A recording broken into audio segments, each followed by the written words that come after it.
بسم اللہ الرحمن الرحیم وبہ نستعین اما بعد۔ خواتین و حضرات، اسلام میں زکوٰۃ کی غیر معمولی اہمیت ہے۔ اسے رکن اسلام کہا گیا ہے۔ قرآن مجید میں کم و بیش 30 مرتبہ لفظ زکوٰۃ کا استعمال کیا گیا ہے، اور جس میں سے 27 مرتبہ نماز کے ساتھ زکوٰۃ کا استعمال ہوا ہے۔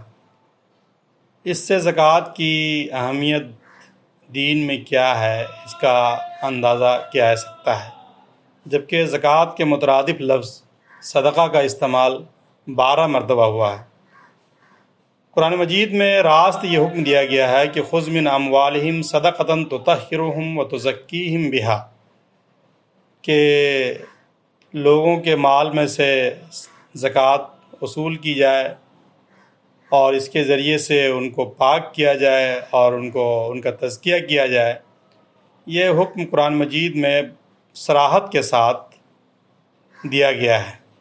اللہ کے رسول صلی اللہ علیہ وسلم نے فرمایا کہ ان اللہ قد فرض علیہم صدقہ، کہ تمہارے اوپر اللہ تعالیٰ نے زکوٰۃ کو فرض کیا ہے۔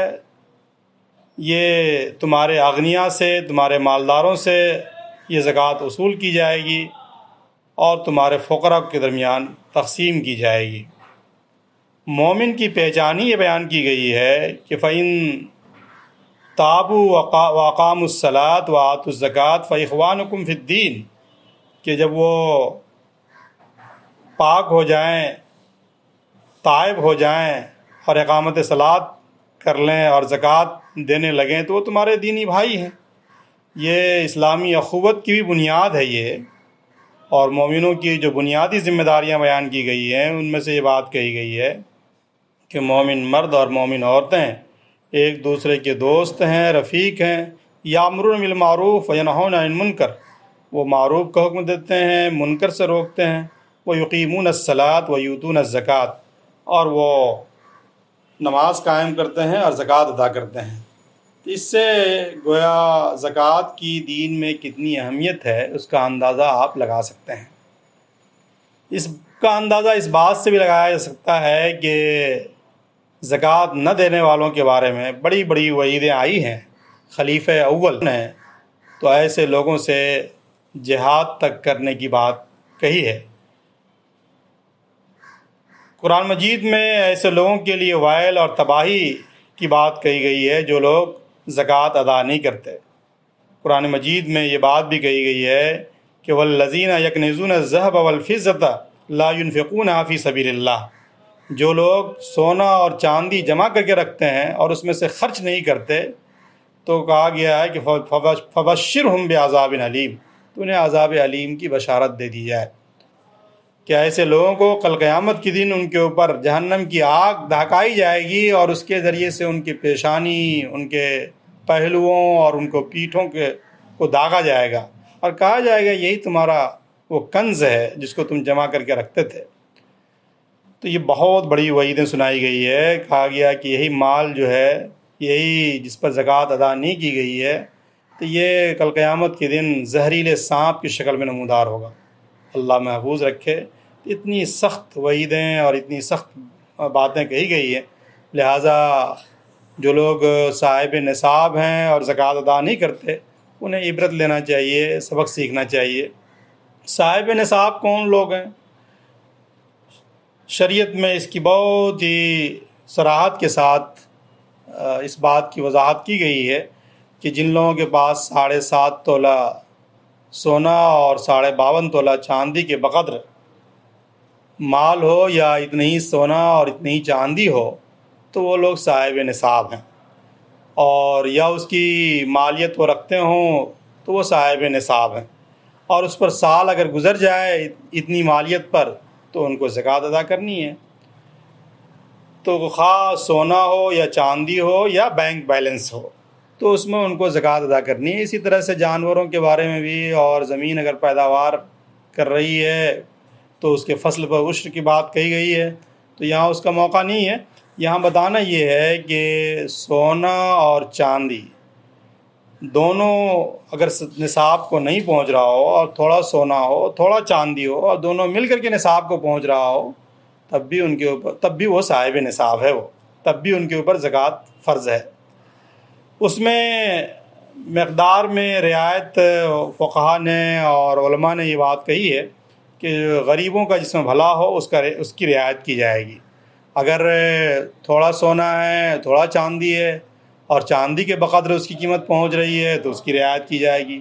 صرف بینک بیلنس ہے تو وہ چاندی پر بہت کم پیسے میں زکوٰۃ واجب ہو جاتی ہے، تو چاندی کی قیمت معلوم کر کے اس پر زکوٰۃ جو ہے ان کو ادا کرنی ہوگی۔ تو اس طرح سے سونے اور چاندی کے نصاب کے مطابق اگر کسی کے پاس مالیت ہو تو ان کو زکوٰۃ ادا کرنی ہوگی۔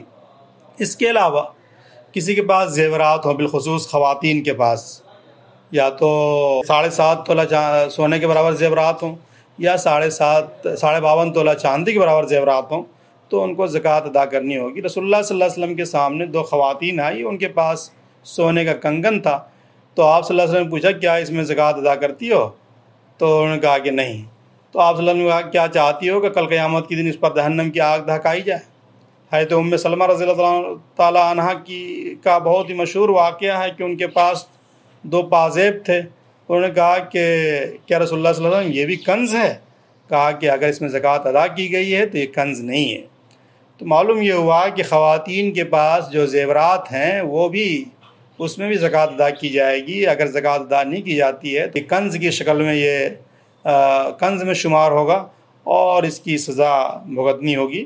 اسی طرح سے لوگ سونے اور چاندی کی طرح سے زمین کا بھی کے بارے میں بھی زکوٰۃ کی صراحت کی گئی ہے۔ زمین 3 طرح کی ہوتی ہے۔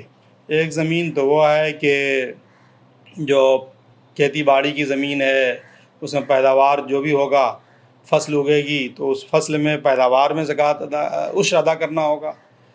جبکہ اس کے علاوہ ایک زمین وہ ہے جو آپ نے خرید کر رکھی ہے گھر مکان بنانے کے لیے، اپنے لیے، اپنے بچوں کے لیے، یا آپ کے پروج نے، آپ کے باپ دادا نے اس کو دے دیا ہے، تو اس میں کوئی زکوٰۃ نہیں ہے۔ لیکن ایک زمین وہ ہے جس کو آپ نے خرید کر کے اس لیے چھوڑ دیا ہے کہ 2 سال 4 سال کے بعد قیمت بڑھے گی، تو یہ مال تجارت ہے اور اس میں سالہ سال جو ہے اس میں زکوٰۃ دینی ہوگی۔ بعض فقہا یہ کہتے ہیں کہ اگر آپ سالہ سال زکوٰۃ نہیں دیتے تو جس دن آپ زمین بیچیں گے اس دن پورے سال کی زکوٰۃ آپ کو ادا کرنی ہوگی۔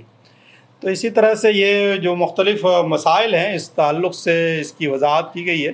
ایک اور بات کی طرف توجہ اس مختصر گفتگو میں یہ کی جا سکتی ہے کہ زکوٰۃ ہم کن کو دیں اور کن کو نہ دیں۔ تو زکوٰۃ کے بارے میں قرآن مجید میں باقاعدہ 8 مدات بیان کیے گئے ہیں۔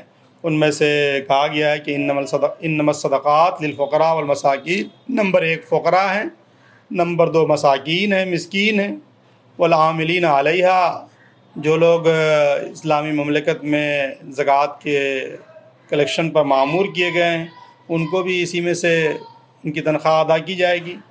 اور ایک چوتھے لوگ وہ ہیں جو مؤلفۃ قلوب کے نام سے جانے جاتے ہیں۔ چنانچہ یہ ہے کہ تالیف قلب کے ضمن میں جو لوگ اسلام کے خلاف ریشہ دوانیاں کرتے ہیں، اسلام کے خلاف قلم اور زبان کا استعمال کرتے ہیں، اس کو بھی کم کرنے کے لیے، روکنے کے لیے ان کی تالیف قلب کی جا سکتی ہے پیسے دے کر کے، زکوٰۃ دے کر کے۔ جو لوگ اسلام میں داخل ہیں اور داخل ہو چکے ہیں لیکن ثابت قدم نہیں ہیں، ان کے بھی استقامت کے لیے زکوٰۃ ان کو دی جا سکتی ہے۔ اور اسی طرح سے پھر رقاب جو ہے اس کے بارے میں بھی ایک بات کہی جاتی ہے کہ اب تو مکاتبت کا زمانہ نہیں ہے، غلامی کا زمانہ نہیں ہے، لیکن بعض علماء نے اس بات کی وضاحت کی ہے کہ جہاں لوگ قید و بند کی زندگی گزار رہے ہیں اور انہیں جیل سے رہائی کے لیے کچھ مال جرمانے کے طور پر ادا کرنا ہے تو ان کو اس مد سے پیسے دے کر کے ان کی رہائی کرائی جا سکتی ہے۔ یہ بہت بڑا کار خیر ہے، گویا اس مد میں بھی زکوٰۃ کی رقم لگائی جا سکتی ہے۔ اسی طرح سے غارمین ہے، قرض دار تو ظاہر سی بات ہے مستحق ہے ہی ہیں، اور فی سبیل اللہ کا بہت بڑا دائرہ ہے۔ فی سبیل اللہ میں ہر طرح کے دینی کام شامل ہیں، بالخصوص اسلام کی ترویج و اشاعت کے لیے، اسلام کے غلبے کے لیے، اسلام کی اقامت کے لیے جو کوششیں ہوتی ہیں وہ سب فی سبیل اللہ کے زمرے میں آتا ہے۔ اور آخری مد جو ہے وہ فی ابن السبیل ہے، یعنی مسافر ہے، تو مسافر کو بھی یہ پیسے زکوٰۃ کی رقم دی جائے گی، چاہے وہ اپنے شہر میں اپنے گھر میں امیر ہی کیوں نہ ہو۔ اسی طرح سے زکوٰۃ کن کو نہیں دی جا سکتی ہے، یہ علماء کی صراحت ہے کہ جو غیر مسلم ہیں ان کو زکوٰۃ کی رقم سے مدد نہیں کی جائے گی، باپ بیٹے کو نہیں دے گا، بیٹا باپ کو زکوٰۃ نہیں دے سکتا ہے، شوہر بیوی کو، بیوی شوہر کو، یہ لوگ زکوٰۃ باہم نہیں دے سکتے۔ ایک رائے یہ ہے کہ بیوی شوہر کو زکوٰۃ دے سکتی ہے۔ زکوٰۃ نکالنے کے بعد جو ہے وہ بعض لوگ یہ کرتے ہیں کہ اپنے ہی اعزاء و اقارب کو ڈھونڈتے پھرتے ہیں۔ یقیناً اگر وہ مستحق ہیں تو ان کو بھی زکوٰۃ دی جا سکتی ہے، لیکن امام اوزاعی رحمۃ اللہ علیہ کا بہت ہی معروف قول ہے کہ زکوٰۃ نکال کر اپنے عزیزوں کو نہ ڈھونڈتے پھرو۔ تو دیکھنا چاہیے کہ ایسے لوگوں کو بھی جہاں جہاں ضرورت مند ہے وہاں وہاں زکوٰۃ دی جا سکتی ہے۔ زکوٰۃ کی روح اور اسپرٹ کو سمجھنے کے لیے یا اس کے جو حقیقی مقصد ہے اس کی حصولیابی کے لیے ضرورت اس بات کی ہے کہ اس کا اجتماعی جمع و صرف کا نظم کیا جائے، لیکن جب تک اس کا اجتماعی جمع و صرف کا نظم نہیں ہوتا زکوٰۃ کی حقیقی روح اور اسپرٹ تک ہم نہیں پہنچ سکتے ہیں۔ چنانچہ یہ ہے کہ آج لوگ زکوٰۃ نکالتے ہیں اور انفرادی طور پر نکالتے ہیں، انفرادی طور پر تقسیم کرتے ہیں، جیسے تیسے نکالتے ہیں، جیسے تیسے تقسیم بھی کر دیتے ہیں۔ تو گویا ایک طرح سے ایک جو نظام ہے وہ اس نظام سے زکوٰۃ کا جو حقیقی مقصد ہے وہ حاصل نہیں ہو پا رہا ہے۔ اس لیے زکوٰۃ جو ہے نماز کی طرح سے، جس لیے نماز میں جس طرح سے جماعت ضروری ہے اسی طرح سے اس کو ضروری سمجھنا چاہیے کہ ایک بیت المال قائم کیا جائے، ایک شہر کا، ایک محلے کا، اور وہ پھر وہاں پر سے گویا جمع کی جائے ساری رقم اور وہاں سے تقسیم کی جائے، تو اس کا گویا خاطر خواہ فائدہ ہوگا۔ بعض لوگ کہتے ہیں کہ چونکہ یہ کام اسلامی مملکت کا ہے، مولانا ابوالکلام آزاد رحمۃ اللہ علیہ کا بہت ہی معروف قول ہے کہ جب آپ سلطان یعنی بادشاہ اور شہر کے بغیر جمعہ کی نماز قائم کر سکتے ہیں تو بغیر مملکت کے بھی، بغیر کسی اسلامی حکومت کے بھی آپ زکوٰۃ کا جمع و صرف کا اجتماعی نظم قائم کر سکتے ہیں، اور قائم کرنا چاہیے۔ جہاں نہیں ہے وہاں لوگ انفرادی طور پر ادا کر رہے ہیں تو یقیناً وہ تو مجبوری ہے، لیکن جہاں اجتماعی نظم نہیں ہے وہاں پر فوراً اس آبادی کے لوگوں کو، اس شہر کے لوگوں کو، اس علاقے کے لوگوں کو اجتماعی جمع و صرف کا نظم قائم کرنا چاہیے۔ جو مسلمانوں کی جو بڑی تنظیمیں ہیں اور جنہوں نے اس نظم کو قائم کر رکھا ہے، مسلمانوں کو اس سے بھی وابستہ ہو کر کے، اس بیت المال سے وابستہ ہو کر کے جمع و صرف کا اجتماعی نظم بحال کرنا چاہیے۔ انشاءاللہ اس کے حقیقی فائدے حاصل ہوں گے۔ اللہ تعالیٰ سے دعا ہے کہ اللہ تعالیٰ زکوٰۃ کی اس اہمیت کو بھی سمجھنے اور اس کے جمع و صرف کا جو نظام ہے اس کو بھی سمجھنے اور اسے عملی زندگی میں برتنے کی اللہ تعالیٰ ہم لوگوں کو توفیق نصیب فرمائے، آمین۔ ربنا تقبل منا انک انت السمیع العلیم وتب علینا انک انت التواب۔